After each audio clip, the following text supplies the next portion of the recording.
மணக்க மணக்க சுவையான நண்டு ரசம் ரெடி. ஹலோ ஃப்ரெண்ட்ஸ், இன்றைக்கி நம்ம எளிமையான முறையில் நண்டு ரசம் எப்படி செய்கிறதுன்னு பார்க்க போகிறோம். வாங்க வீடியோக்குள்ளே போகலாம். ஃப்ரெண்ட்ஸ், நண்டை எடுத்து இப்படி ரெண்டாக கட் பண்ணி சாறுக்குள்ளே போட்டு இனி அரைக்க போகிறோம். அரைஞ்சாச்சு பாருங்கள், நல்லா அரைஞ்சிருக்கு. இதை இனி ஒரு பிளேட்டில் தட்டி எடுக்கணும். நல்லா அரைஞ்சி ஃப்ரெண்ட்ஸ், இனி இதில் 1 கிளாஸ் தண்ணி ஊற்றணும். தண்ணி ஊற்றி இதை ஊற வைக்கணும்.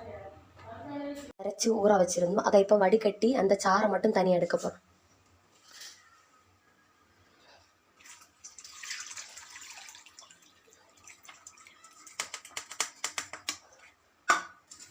இது ஏன் தெரியுமா வடிகட்டுறோம்?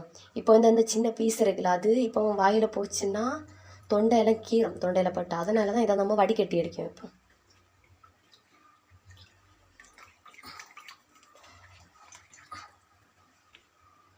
தக்காளியும் ஒரு உள்ளியும் எடுத்து கழுவி சின்ன சின்னதாக நறுக்கணும். வெங்காயம் பொடி பொடியாக நறுக்கியாச்சு. இதை இனி ஒரு பிளேட்டில் மாற்றி வைக்கிறோம். சின்ன சின்னதாக நறுக்கியாச்சு. இதை இனி ஜாரில் போட்டு அரைக்க போகிறோம். நம்ம 2 ஸ்பூனு எண்ணெய் ஊற்ற போகிறோம். கொஞ்சம் கடு போடுறோம்.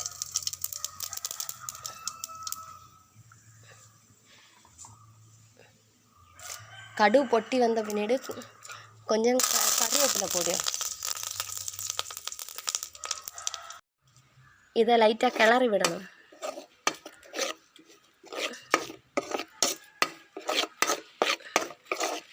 கிளறி விட்டுட்டு மூடி வைக்கணும். இது கொதிச்சு வந்த பிறகு புளி கரைச்சி வச்சுருக்கோம், அதை ஊற்றணும்.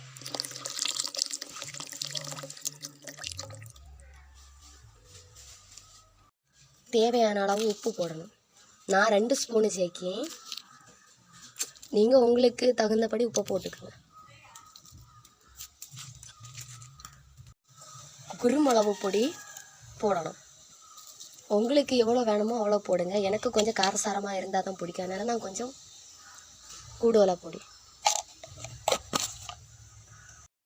கிளறி மூடி வைக்கணும்.